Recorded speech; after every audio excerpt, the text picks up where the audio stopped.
Bonjour à tout le monde et bienvenue dans une nouvelle vidéo sur ma chaîne Miglis Tricote. Je suis très heureuse de vous retrouver aujourd'hui pour une nouvelle vidéo qui sera une vidéo dédiée à mes projets pour le printemps-été 2025 parce que j'ai fait une grosse commande de laine sur le site de Lilicom2 récemment là, que j'ai reçu ce week-end. Et donc, je me suis dit que c'était l'occasion de vous montrer ce que je prévoyais de faire. Donc il y a à la fois des fils que je viens d'acheter, des fils que j'avais dans mon stage qui me serviront plutôt pour des accessoires. Parce que en fait, j'ai un stage qui n'est pas énorme, qui existe quand même, mais qui est composé quasi exclusivement des chevaux solitaires que je veux utiliser soit pour faire des châles, soit pour faire des chaussettes, etc. Donc voilà, là je vais piocher un petit peu dedans et j'ai aussi acheté des nouveaux trucs. Donc hop, vous voyez là, j'ai mon carton qui est prêt pour vous montrer ce que je vais prévoir de faire. Hop, je le repasse par terre. Et puis, eh bien, je suis pas au même endroit que d'habitude. En fait, je suis dans le bureau. Comme ça, j'ai l'ordinateur juste ici, ce qui me permettra de pouvoir regarder les modèles dont je vous parle en même temps pour vous donner des informations un petit peu pertinentes quand même.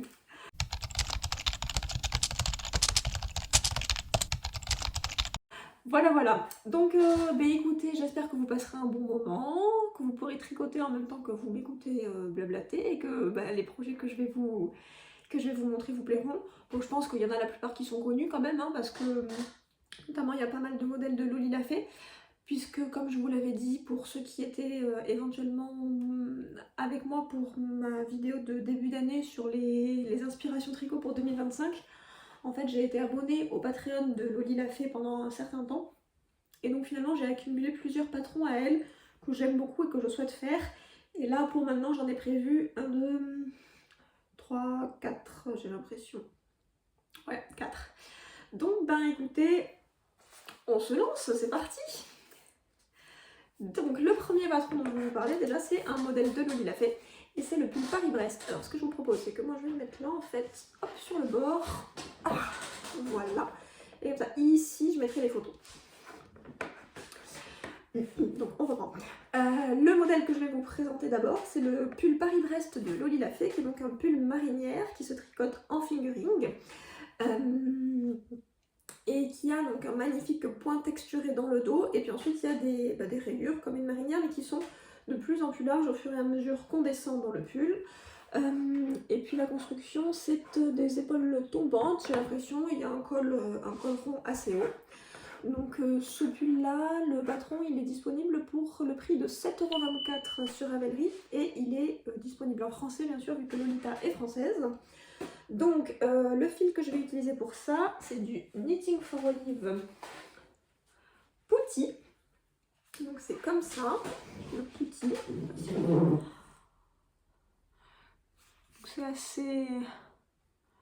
C'est un beige assez clair qui tire un petit peu sur le rosé peut-être, mais pas beaucoup quand même, hein. Sur le rosé marronné on va dire. Voilà. Et pour aller avec, tiens, en fait j'ai pas vérifié quelle est la quantité de laine qu'il faut pour le coloris contrastant. Voyons voir, pour un tour de vêtements finis de 96 cm, je pense que ça serait pas mal pour moi, la deuxième taille, ou pire la troisième taille. Il faut 110 à 130 mètres de fil d'épaisseur fingering. Et en fait j'ai deux options. J'hésite un peu, vous allez me dire ce que vous en pensez. Soit j'utilise cet écheveau de chez The Woolly Skin, qui est donc sa base Fingers Crossed, et c'est le coloris Dundee. C'est en marron, c'est un marron, pas du tout. C'est un vert kaki, qui est vraiment très très joli. Soit j'utilise ce reste-là, un fil de Yarneline, je crois que c'est le coloris Madame Follette. Je l'avais utilisé pour me faire un bonnet. Et celui-là, pour le coup, c'est un marron. un marron glacé un petit peu, on va dire. Et je l'ai pesé tout à l'heure, il me semble qu'il me reste 35 grammes. Donc j'aurai assez, en fait, je pense, avec celui-là ou avec celui-là. Donc pour aller avec Putty, soit ça. Pour me faire le Paris-Brest de Loli l'a fait. Qu'est-ce que vous en pensez? Lequel irait le mieux? Celui-là ou celui-là?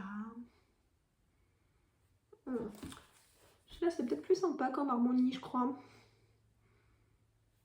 Bon, bah écoutez, si vous avez un avis, vous pourrez me dire dans les commentaires, en tout cas, ce que vous en pensez. Parce que bah, ça, j'aime beaucoup. Ensuite, deuxième modèle dont je veux vous parler, que j'ai dans mes favoris aussi sur Ravelry, c'est le châle Bloom de Le Style Knitting. Donc ça, c'est un modèle qui est disponible gratuitement sur son Ravelry, qui se tricote en fingering et qui utilise 2 couleurs. Donc ça, il y a un petit, un petit châle un peu type Sophie Scarf entre guillemets, sauf qu'il est bicolore et en fait il y a la bordure qui est dans un deuxième coloris. Je trouve ça très très joli. Et donc moi j'ai prévu d'utiliser pour ça, où est-ce que j'ai mon note ici? J'ai prévu pour ça d'utiliser à nouveau un fil de chez The Woolly Skin et c'est son duo Les Deux Font la Paire en coloris. Comment s'appelle cette princesse? Oh, c'est une blague. Elle mange une pomme offerte par sa méchante belle-mère là. Blanche-Neige. Oh là là, merci pour votre aide. Donc Blanche-Neige. Blanche-Neige, voilà, il y a un rouge absolument somptueux et un petit bleu pour aller avec. Ça c'est le kit hein, qui était proposé par Angélique. Et donc je pense que ce petit châle là, ça rendrait pas mal dans cette couleur. Je me dis que ça irait sans doute très bien. Sachant que quand même il faut... En même temps que je vous parle, c'est bien parce que ça me donne envie de vérifier pour les quantités de laine, pour le contrastant. Combien il dit qu'il faut? 15 grammes. Je pense que dans les mini, il doit y avoir 20 grammes. Donc normalement, ça doit être assez. Je pense que c'est assez, ouais. Donc voilà, je ne sais pas du tout vous dire si par contre la bordure est tricotée en même temps ou si ça se tricote après. Ah, en option Irish Crochet Picot Edge. Donc je pense que la bordure se fait au crochet après avoir fini le châle. Ouais. Bordure au crochet en picot d'Irlande optionnel. Donc je pense que c'est comme ça qu'on fait. Alors, j'ai jamais tricoté de patron de chez Le Style Knitting, mais il semblerait que... Donc le patron est disponible en français, bien sûr, vu qu'elle est française elle aussi. Et elle précise tout de même là, dans présentation et rédaction du patron, que les patrons sont rédigés en français, mais toutes les abréviations utilisent le langage universel du tricot. Donc c'est-à-dire K pour knit pour tricoter à l'endroit, P pour purl pour tricoter à l'envers, K de tog, SSK, etc. etc. Il semble qu'il y a un glossaire détaillé. Bon bah écoutez, si vous vous posez la question pour tricoter des modèles de cette personne, je pense que le plus sage c'est encore de regarder ce modèle gratuit pour savoir si vous y comprenez quelque chose. Voilà, voilà. Mais ça en tout cas, ça n'a vraiment pas l'air d'être un modèle difficile. Et bah, un petit châle et un écheveau comme ça pour les saisons où il fait pas extrêmement chaud, je pense que c'est pas mal quand même. Donc voici pour mon deuxième modèle là, pour le printemps-été. Ensuite, je voulais vous parler du gilet amandier de Loli Lafay à nouveau. Donc le gilet amandier de Loli Lafay, c'est un gilet qui est à nouveau en fingering. Celui-là, il est disponible sur Ravelry au prix de 7,24 €. Et donc ce gilet, la construction c'est avec des manches montées, un col en V. Et en fait, toute la beauté c'est dans la dentelle qui suit le col en V, puis les pattes de boutonnage là tout du long. Donc ça c'est très très joli, hein. C'est très très joli. L'arrière est en jersey en droit simple. Et puis la patte de boutonnage elle est faite avec ce qui m'a tout l'air d'être un petit peu de jersey double je pense. Ouais, ça ressemble à une patte de boutonnage en jersey double, mais fine. Donc c'est très mignon. Elle a mis beaucoup de boutons, j'en mettrais peut-être pas autant moi.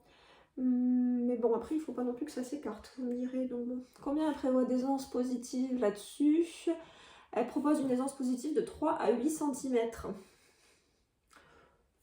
Voilà, et il y a des petites noppes aussi, je vous ai pas précisé, au milieu de la dentelle.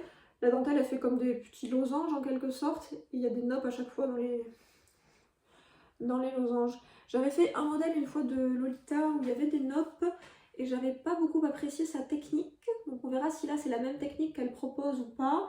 Et si c'est la même technique, eh bien je ne suivrai pas sa technique, je ferai la technique d'Audrey Borrego Ah mais d'ailleurs en plus maintenant vous pouvez y avoir accès à son tuto aussi à Audrey Borrego vu que tous ses patrons sont gratuits.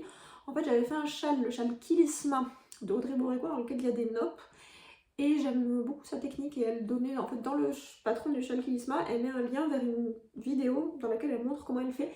Et je trouve que ça rend très bien les noppes selon cette technique là. Enfin bon bref, donc je vais vous montrer quand même dans quel coloris je compte faire ceci. Donc j'ai commandé de la Sandnesgarn Tin Peer Gynt, qui est donc de la 100% laine norvégienne, je crois. C'est ça, de la 100% laine norvégienne, dans cette écrue. Voilà, c'est écru. Sur le site de Lily Coptou, ça s'appelait blanc. Alors c'est pas blanc comme vous êtes posé sur l'imprimante, donc je vais en profiter pour vous montrer. C'est pas blanc comme la feuille du papier, vous voyez, on est plus sur du écru, ce qui je pense m'ira plutôt pas trop mal. Et puis bah, pour la saison, c'est quand même pratique d'avoir un petit gilet écru qui va grosso modo avec tout. Donc voilà, ça j'ai jamais tricoté cette qualité de fil là. D'ailleurs je vous ai pas précisé mais j'ai jamais tricoté de Knitting for Olive non plus, ce sera ma première expérience, mais on en dit souvent du bien. Et là comme ça elle a touché les pelotes de l'une comme de l'autre, ça a l'air assez confortable. Celle-là est sans doute un peu plus rustique, mais bon. Rien de bien dramatique non plus j'ai l'impression. Après c'est dur de juger sur une pelote, hein. Faut tricoter quand même. Bon. Donc ben voici pour ce petit modèle là. Est-ce qu'il y a d'autres choses importantes à préciser là-dessus? Elle dit que le niveau de difficulté est évalué à 3 sur 5, donc un patron de tricot intermédiaire. J'aime vraiment beaucoup cette façon dont elle a façonné l'épaule, là, je trouve ça magnifique. Bon après j'aime bien les épaules en manche montée, je trouve ça joli. Je trouve ça joli. Voici donc pour le gilet amandier. Ensuite, je prévois de faire des chaussettes. Je prévois de faire les chaussettes café de Charles Stone, qui était dans son premier bouquin, dont le nom m'échappe complètement. Mais en tout cas, je vais faire les chaussettes café. Donc bah, c'est des chaussettes somme toute assez classiques hein, finalement, où il faut faire d'abord des côtes, ensuite il y a un jacquard avec une tasse de café qui fume, et puis ensuite on descend le pied, et puis voilà quoi. Donc pour ce faire, je vais utiliser ce rose de chez Tricot & Stitch qui s'appelle Macaron. Vous avouerez que la couleur macaron pour faire des chaussettes café, c'est quand même extraordinaire. Donc je ne sais pas si vous voyez bien la caméra parce que je suis un peu loin du retour de l'iPhone, je vais me rapprocher. Ouais, ça m'a l'air de rendre plutôt bien. Donc c'est un rose assez vibrant, quoi, assez fluo, dans lequel il y a plusieurs tonalités de rose. Et il y a aussi des zones où c'est un peu jaune et un peu orangé. Donc voilà. Et puis pour la partie jacquard, eh bien, je prévois de mettre ce marron là de la marque Durable Socks. Voilà, c'est un marron qui fait très café, donc ça fera l'affaire. Hein. Ça fera l'affaire. Et cette laine là, c'est 75% laine, superwash, 25% polyamide, c'est-à-dire nylon. Et c'est de la fingering. Voilà. Ah, je vous ai pas précisé d'ailleurs, tiens, si les chaussettes café, elles étaient disponibles en français ou pas. Donc c'est Coffee Break, les chaussettes. C'est en anglais et aussi en français. Ouais. Oui, donc j'allais commencer, sinon, avant de m'interrompre grossièrement à moi-même, à vous parler du gilet praline de Loli Lafay, donc Lolita Duby, qui est disponible en France et sur son Ravelry pour le prix de 7,24 €. C'est un gilet qui se tricote en fingering. C'est aussi un gilet avec une emmanchure à manche montée. Attendez, non, peut-être pas d'ailleurs, que je le regarde d'un peu plus près. Non, ça a l'air d'être un raglan, autant pour moi. C'est un raglan, mais qui est quand même assez droit, j'ai l'impression. Et puis il y a un col en V. La patte de boutonnage est là aussi avec ce qui m'a tout l'air d'être du jersey double. Et puis, eh bien, cette fois, il y a une dentelle sur le bas du gilet, qui est une dentelle très simple avec juste quelques petits trous. Donc, un gilet là aussi assez basique, assez passe-partout. Le dos est en jersey endroit et on poursuit la petite dentelle sur le bas du corps, dans le dos également. Ouais, c'est ça. Et donc moi pour ce pull, ce gilet, pardon, j'ai choisi d'utiliser encore une fois un fil que je n'ai jamais utilisé. C'est de la My Fine Wool de chez Gepard, je crois que ça se prononce comme ça, qui est du 100% mérino extra fine, et c'est un coloris donc bleu marine. Pour ceux d'entre vous qui l'ont vu, j'ai récemment sorti une vidéo où je fais un espèce de vlog en fait, où j'ai teint 3 pulls que j'avais déjà en ma possession. Il y a notamment un pull en fingering que j'ai teint en bleu marine. Et en fait le bleu marine, je trouve que c'est un très bon basique pour moi pour le printemps-été. Autant en hiver je peux porter du noir dans mes pantalons, dans certains tops. Autant le printemps-été je préfère le bleu marine. Donc comme ça j'aurai un pull et un gilet bleu marine, ce sera parfait. Donc voici, voilà. Et le coloris là il a un numéro, c'est le numéro 778. Voilà, voilà. Donc il y a écrit quoi? Danish Brand Made in Italy. Ok, c'est Oecotex comme truc. Alors Oecotex, je ne sais pas si vous savez, mais j'en profite tant que j'y suis. Quand on voit écrit ça, là on se dit ah ça doit être un label écologique, je sais pas trop quoi. Ben non, pas du tout. Ça veut pas du tout dire que c'est écologique, ça veut juste dire que, enfin c'est déjà pas mal, mais ça veut dire que sur le tissu ou sur la laine ou sur le produit qu'on achète, il n'y a plus de substances toxiques pour notre organisme. Mais ça veut pas dire pour autant que c'est écologique, le label Ecotex. Voilà, juste petite précision comme ça en passant. Donc voilà pour ce gilet praline. Elle le fait très très court dans son modèle. Alors je sais pas si le mien sera aussi court que ça. De toute façon je mets des pantalons taille haute ou des jupes taille haute, mais il faut au moins que ça arrive en haut de mon pantalon. Donc j'essaierai au fur et à mesure pour vérifier quand même que la taille me convient. Voilà. Ensuite, modèle suivant, je prévois de faire le châle Mara d'Audrey Borrego, Yard Flakes. Donc ce châle, il est gratuit. Tous les modèles d'Audrey le sont dorénavant, mais celui-là, il l'a toujours été. C'est un châle donc, qui se tricote en fingering. C'est un petit châle, là encore, on est un peu dans l'idée de la Sophie Scarf avec ce châle un peu triangulaire. Mais lui, pour le coup, c'est avec du point texturé. Donc où il y a une alternance de différentes sections. Il y a l'air d'avoir des cotes 1-1, des jours, du point mousse, à nouveau des cotes 1-1, à nouveau un point ajouré, à nouveau du point mousse. Donc je trouve ça très charmant. Il est dans ma liste depuis un certain temps et là, eh bien, je me suis dit que c'était le moment. Donc voilà, il y a un e-cord sur la bordure. Et que vous dire encore? Non, pas grand chose. Oui, c'est ça, elle dit que dans les techniques, il y a des augmentations avant-arrière, du point mousse, des cotes 1-1, des jetés et des diminutions double centrale. Donc bon, rien de bien sorcier a priori. Et donc ça, comment est-ce que je vais le tricoter? Vous demandez-vous sûrement. Eh bien, je vais le tricoter avec ceci. Ceci, c'est un écheveau de Une Louve dans les bois, dans le coloris Chenonceau, que je me suis offert pour Noël, en quelque sorte, puisque en fait j'avais pris le calendrier de l'Avent de Une Louve dans les bois, mais pas un de ces calendriers de l'Avent de mini, parce que je ne saurais pas quoi en faire. C'est pas mon truc.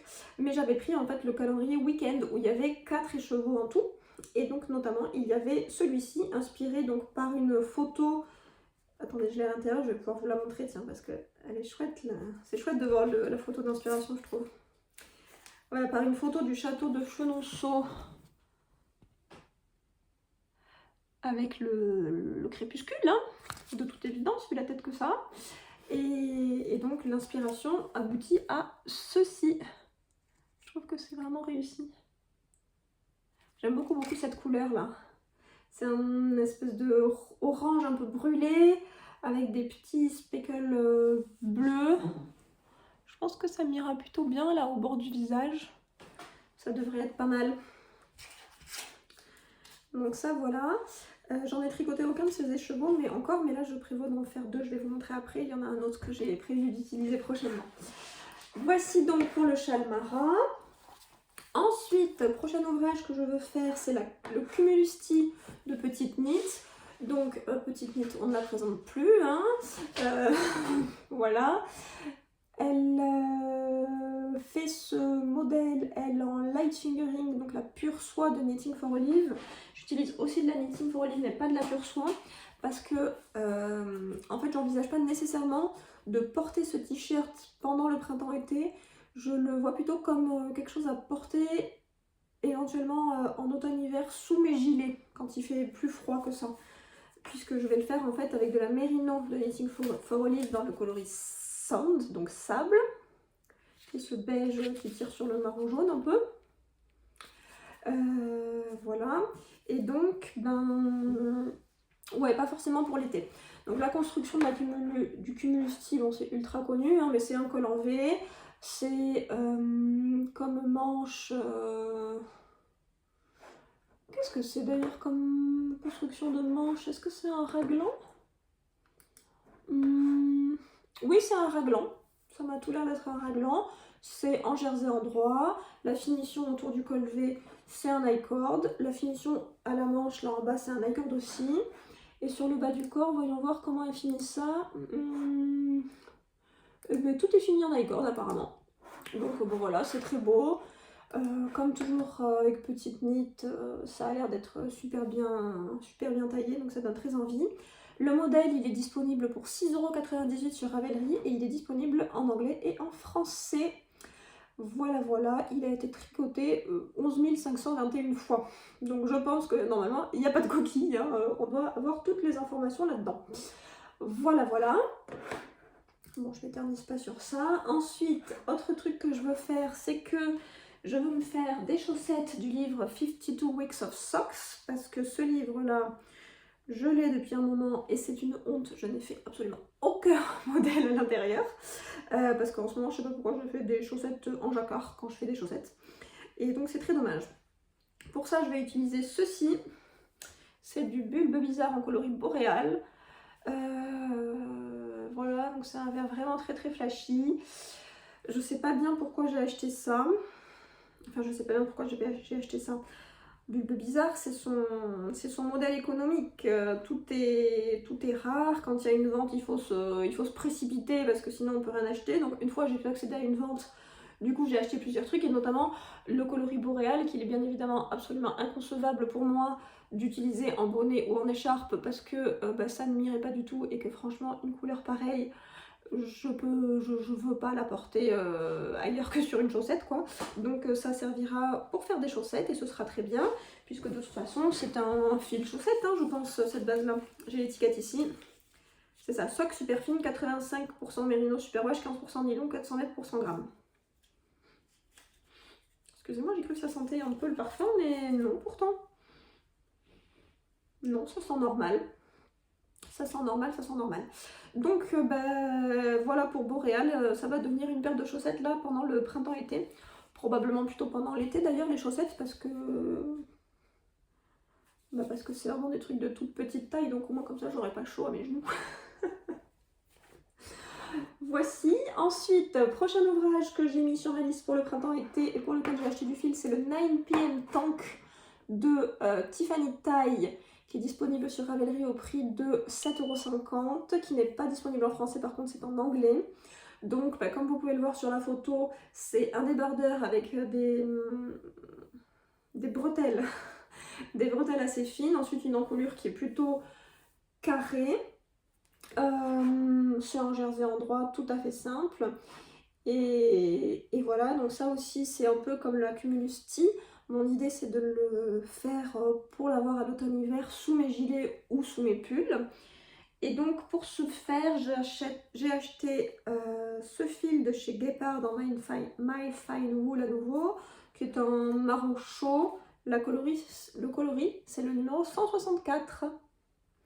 Sur le site de Lily Come To, il l'appelait Chestnut. Donc voilà, c'est vraiment un marron caramel chaud, hein. À côté de ma peau, vous voyez. C'est très très beau, j'aime beaucoup cette couleur et cette laine a vraiment l'air fort douce. Je suis très contente de cette guéparde là, je pense que ça va être pépite.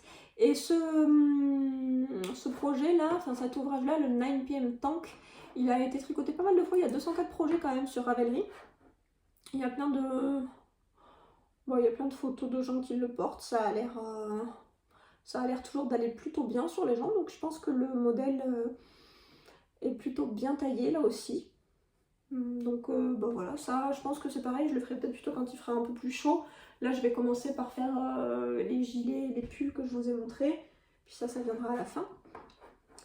Et le dernier patron que j'ai prévu de faire là pendant le printemps-été et pour lequel j'ai acheté la laine, c'est la brassière nougatine de Loli la Fée, que je vais faire pour Diane, bien évidemment, pas pour moi. Donc en fait, le nougatine, c'est un modèle, enfin c'est un set dans lequel il y a le gilet, le legging et le béguin. C'est disponible sur le Ravelry de Lolita pour 6,01 €. Et c'est en français, des tailles naissance à 24 mois. Je ferai juste le gilet. Moi, je l'ai déjà fait, j'ai beaucoup aimé ce patron, donc je vais le refaire. Le modèle, il est prévu avec un point texturé un petit peu. Je sais pas comment on appelle ce point là. Est-ce qu'elle précise? Je sais pas. Je crois pas qu'elle le précise. Comment s'appelle ce point? Ah si, point de semis. Voilà, c'est un point de semis, donc c'est-à-dire que c'est du jersey endroit avec des mailles en vert de temps en temps. Mais en fait, le fil que je vais utiliser, c'est ceci. Donc c'est un deuxième écheveau du calendrier de l'Avent de Une Louve dans les bois. Et celui-ci s'appelle Lac Nakuru. Et comme vous voyez, c'est un écheveau qui est quand même relativement nuancé déjà. Donc je vois pas trop l'intérêt d'aller faire du point de semis en plus. Je pense que ça va faire un petit peu trop d'informations sur ce petit bébé et que c'est pas nécessaire. La photo d'inspiration, c'est ces magnifiques flamants roses là, vous voyez? Et voilà ce que ça donne après. Là encore, je trouve qu'on voit bien, on retrouve bien l'inspiration dans le coloris qu'elle a rendu, avec donc ce rose relativement froid, sur lequel il y a des speckles plus rouges et des speckles aussi plus noirs.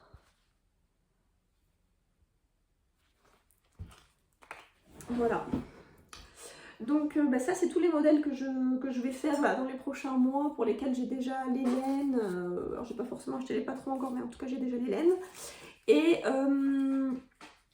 écoute, si j'arrive déjà à faire tout ça, ce sera pas mal.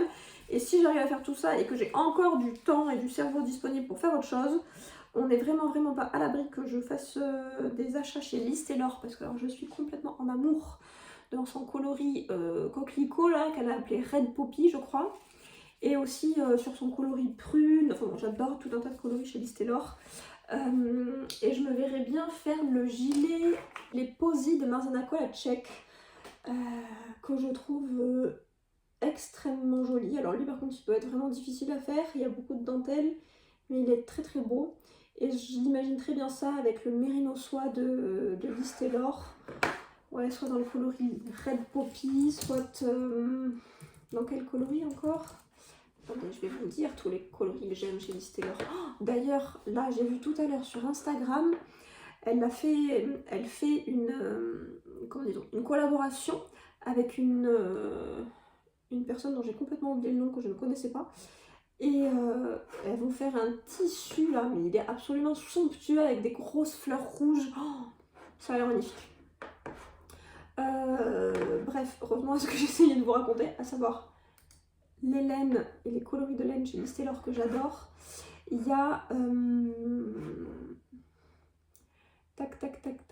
ouais, il y a Prune qui est trop beau, il y a Red Poppy qui est trop beau, il y a Terracotta, oh, magnifique, Bouton d'or, Caramel, oh, Émeraude même, oh là là. Bon, il y a plein de trucs qui sont magnifiques chez Lise Taylor de toute façon. Après, il y a des trucs qui ne méritent pas du tout, bien évidemment Nuage par exemple, ou Lila. Bon, faut pas que je m'achète ça, mais il y en a d'autres, je les trouve absolument somptueux. Absolument somptueux. Et d'ailleurs, en parlant de Lise Taylor, je vous avais dit il y a quelques temps que je voulais me faire une robe en fingering noir au tricot.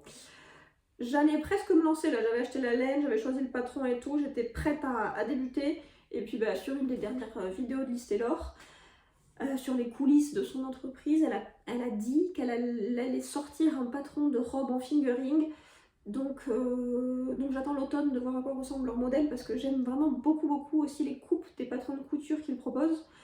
Je trouve que c'est des coupes qui vont bien avec ma morphologie, donc je me dis que si ça se trouve leur robot tricot ce sera aussi quelque chose qui pourrait me plaire. Donc pour l'instant j'ai mis de côté ce projet de robe et je verrai en fonction de leur modèle si je suis inspirée ou si je reviens sur l'idée de faire la robe Follow Your Curves. Mais ça ce sera plus tard dans l'année. Ou pas, du coup, on verra. Bref, ben voilà, écoutez, je vous ai raconté tout ce que je voulais faire. N'oubliez pas de me donner votre avis sur ça ou ça, pour faire ma petite marinière de chez Loli l'a fait. Dites-moi ce que vous envisagez de tricoter dans les prochains temps, si vous avez envie de le partager avec moi, vous n'êtes pas obligé. J'espère que vous avez passé un bon moment, et puis je vous dis à bientôt pour de nouveaux blabla tricot. Je ferai un podcast tricot classique... Bah, peut-être dans la foulée, là, en fait, j'ai peut-être le temps de faire un podcast ou alors dans quelques jours, je sais pas. Bon, on va voir quelle est l'inspiration. À bientôt, bye bye!